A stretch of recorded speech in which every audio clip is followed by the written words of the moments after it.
ঝুঁকিপূর্ণ বেইলি ব্রিজে চরম ঝুঁকি নিয়ে প্রতিদিনই পার হচ্ছে অতিরিক্ত মাল বোঝাই ট্রাক, লরি, হ্যান্ড ট্রলি ও মাহেন্দ্র সহ অসংখ্য পিকআপ ও কাভার্ড ভ্যান। নেত্রকোনা সড়ক ও জনপদ বিভাগের পক্ষ থেকে ধর্মপাশা মধ্যনগর সড়কের শেলবরস ইউনিয়ন পরিষদ সংলগ্ন বেইলি ব্রিজের প্রবেশ মুখে সাঁটানো রয়েছে ৫ টনের অধিক যানবাহন চলাচল করা নিষেধ। কিন্তু নিয়মনীতির তোয়াক্কা না করেই অতিরিক্ত মালামাল বোঝাই করে চলছে এসব ভারী যান। এই ব্রিজের খুব ক্ষতি, আমরা ডরাইয়া ভয় হাইয়া এই হারও থাকি করে যাই না আর না। বর্তমান সময়ে এখন যে ডিস্ট্রিক্ট গাড়িগুলো রাত্রে জগৎ আর এই ব্রিজে যতটুকু লুট নেওয়ার কথা এর চেয়ে বেশি পরিমাণ মাল যাতায়াত হচ্ছে। স্থানীয়দের দাবি, কোনো নজরদারি না থাকায় নিয়মিত এইসব ভারী যানগুলো চলাচল করছে। তারা বলছে ক্ষমতার চেয়ে ৩-৪ গুণ বেশি মালামাল বোঝাই করে ভারী যানগুলো চলাচল করায় যে কোনো সময় বেইলি ব্রিজটি ধসে পড়তে পারে। এতে করে যোগাযোগ বিচ্ছিন্ন হয়ে চরম ভোগান্তিতে পড়বে সুনামগঞ্জের ধর্মপাশার সাধারণ মানুষ ও ব্যবসায়ীরা। এটা শেষ নাই, অনেক গাড়ি ঘোড়া যাইতো না, মাল টাল আনতো না, নিতাতো না, ধান নিতাতো না, আমরা অনেক ক্ষতিগ্রস্ত হয়ে যাবে।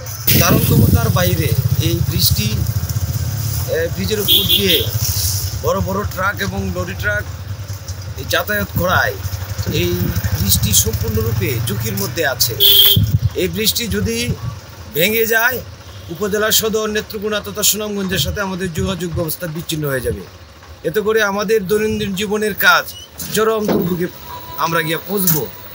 তাই অচিরেই প্রশাসনিকভাবে যাতে এই ব্রিজের উপরে ধারণ ক্ষমতার বাইরে ট্রাক চলাচলের বিরুদ্ধে যথাযথ আইনি ব্যবস্থা না নিলে আমাদের এই এলাকার মানুষের জন্য চরম একটি দুর্যোগ আমাদের জন্য অপেক্ষা করতেছে। তাই কর্তৃপক্ষের কাছে অনুরোধ, এই ব্যাপারে প্রয়োজনীয় পদক্ষেপ গ্রহণ করার জন্য অচিরেই অনুরোধ রইল।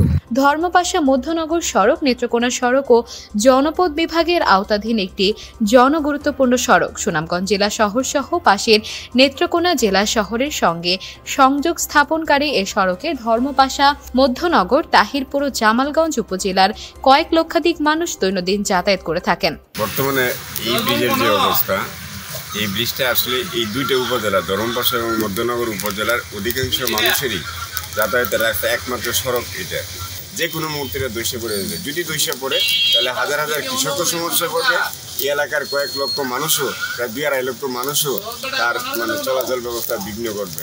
আমরা আশা করব কর্তৃপক্ষ সুদৃষ্টি দিবেন এবং এটাকে যথাযথ ব্যবস্থা গ্রহণ করার জন্য এলাকাবাসীর পক্ষ থেকে আমরা অনুরোধ করব। এছাড়া নিত্যপণ্য আনা নেওয়ার কাজেও এই সড়কটি ব্যবহৃত হচ্ছে। 1996 সালে নির্মিত এই বেইলি ব্রিজটিতে মাঝে মধ্যে পাটাতনের সংস্কার ছাড়া আর কোনো সংস্কার হয়নি। এ ব্যাপারে নেত্রকোনা সড়ক ও জনপদ বিভাগের নির্বাহী প্রকৌশলী মাহমুদ আল নূর সালেহীন বলেন, নেত্রকোনা থেকে নজরদারি করা কঠিন। ইউএনও সাহেবের সাথেও কথা হয়েছে, ওনাকে বলেছি স্থানীয় চেয়ারম্যান সাহেবের মাধ্যমে গ্রাম পুলিশ দিয়ে নজরদারিতে রাখার জন্য। তিনি আরো বলেন, কংক্রিটের সেতুর নকশা তৈরির জন্য প্রস্তাবনা পাঠানো হয়েছে। নকশা তৈরি হলে প্রকল্প প্রস্তাব পাঠানো হবে। প্রকল্প অনুমোদন হলে টেন্ডার আহ্বান করা হবে।